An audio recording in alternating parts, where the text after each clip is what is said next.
Lamentations, chapitre 4. Et quoi? L'or a perdu son éclat, l'or pur est altéré. Les pierres du sanctuaire sont dispersées au coin de toutes les rues. Les nobles fils de Sion, estimés à l'égal de l'or pur, sont regardés, hélas, comme des vases de terre, ouvrage des mains du potier. Les chacals même présentent la mamelle et allaitent leurs petits.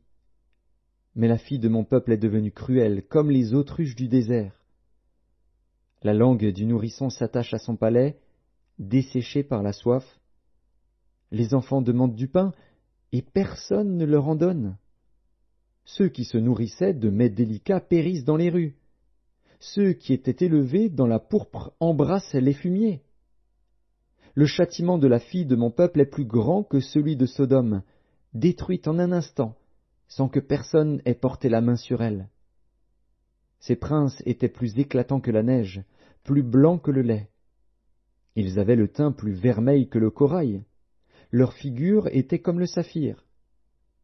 Leur aspect plus sombre que le noir. On ne les reconnaît pas dans les rues. Ils ont la peau collée sur les os, sèche comme du bois.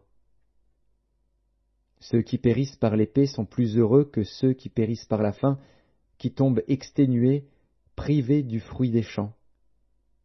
Les femmes, malgré leur tendresse, font cuire leurs enfants. Ils leur servent de nourriture, au milieu du désastre de la fille de mon peuple. L'Éternel a épuisé sa fureur, il a répandu son ardente colère. Il a allumé dans Sion un feu qui en dévore les fondements. Les rois de la terre n'auraient pas cru, aucun des habitants du monde n'aurait cru que l'adversaire, que l'ennemi entrerait dans les portes de Jérusalem. Voilà le fruit des péchés de ses prophètes, des iniquités de ses sacrificateurs, qui ont répandu dans son sein le sang des justes. Ils erraient en aveugles dans les rues, souillés de sang. On ne pouvait toucher leurs vêtements. « Éloignez-vous, impurs !»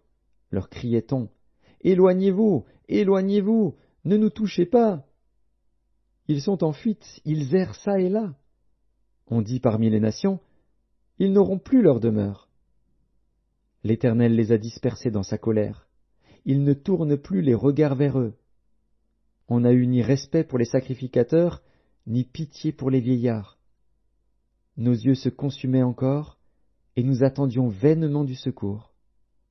Nos regards se portaient avec espérance vers une nation qui ne nous a pas délivrés. On épiait nos pas pour nous empêcher d'aller sur nos places. Notre fin s'approchait. Nos jours étaient accomplis. Notre fin est arrivée. Nos persécuteurs étaient plus légers que les aigles du ciel. Ils nous ont poursuivis sur les montagnes. Ils nous ont dressé des embûches dans le désert. Celui qui nous faisait respirer, loin de l'Éternel, a été pris dans leur fosse. Lui de qui nous disions, nous vivrons sous son ombre parmi les nations.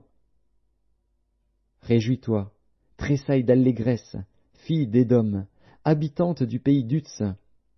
Vers toi aussi passera la coupe. Tu t'enivreras, et tu seras mise à nu. Fille de Sion, ton iniquité est expiée. Il ne t'enverra plus en captivité. Fille d'Édom, il châtiera ton iniquité, il mettra tes péchés à découvert.